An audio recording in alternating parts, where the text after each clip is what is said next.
Tabiiyati mo'til bo'lgan shunchalik tamlik ham quvvatli o'zbek polosini sizning o'z qo'lingiz bilan sinab boqqingiz bormi? Yaxshimisizlar do'stlar? Bugun oilada oddiy usulda o'zbek polosi tayyorlashni o'rganamiz. Qo'llash usulidan old raqamni ko'plab o'tib qo'yishinglarni tuvanchilik bilan so'rayman.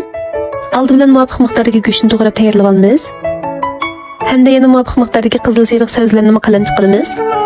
Andan qizg'an muvofiq miqdorda moy qo'yib, moy qizg'an vaqtda piyozni solamiz. Piyoz sag'irgan vaqtda go'shtni silib davomli qo'raymiz. Andan yana to'g'rab tayyorlab olgan bir bash piyozni silib davomli qo'raymiz. Go'sht bilan piyoz sag'irib musholatga kelganda ustiga tayyor qilib olgan sabzlarni silib kuchli o'tda 3 minut atrofida qo'raymiz. Sabzimiz pishib tayyor bo'ldi. Chansanimiz qatda qanchalik guruch ishlatamiz shuni o'lcham qilgan asosda suv qo'yib, yana 3 minut qaynatamiz. Qaynab bo'lgandan keyin oldinlab pishirib tayyorlab olgan no'qutdan bir piyozni ustiga solamiz. Hamda tuz ta'mini tangshab yaxshi ko'rishimizga qarab qo'shib sir qo'shib bo'ladi.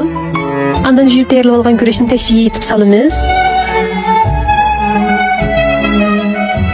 Quruq uzunda muvofiq miqdorda go'shtni ustiga chechib tekshiga yetib olgandan keyin tatlı yong'ni yoplaq alati kesib uni tekshiga tizimiz. Hamda yana 3 tal tuxum, yarim piyola chilanni o'xshash usulda tizimiz. Qizilni yopqichini yopib normal o'tda 3 minut qaynatgandan keyin o'tni tuvallatib suz o'tda yarim soat atrofida dumlaymiz. Bu vaqtda biz yaxshi ko'rishimizga qarab har xil so'g'uq saylarni tayyorlab olsak bo'ladi. Men bugun tarxamak bilan kichik pomidorda so'g'uq say tayyorlamoqchi.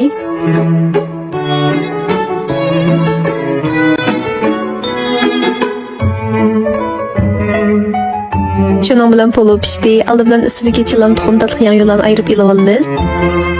Hamda poloni asta-asta aralashtirib taqsiga ilib, ustiga tuxum, tatlı yong'u, çılan qatorliq bezaklarimizni chiroyli tizib olamiz.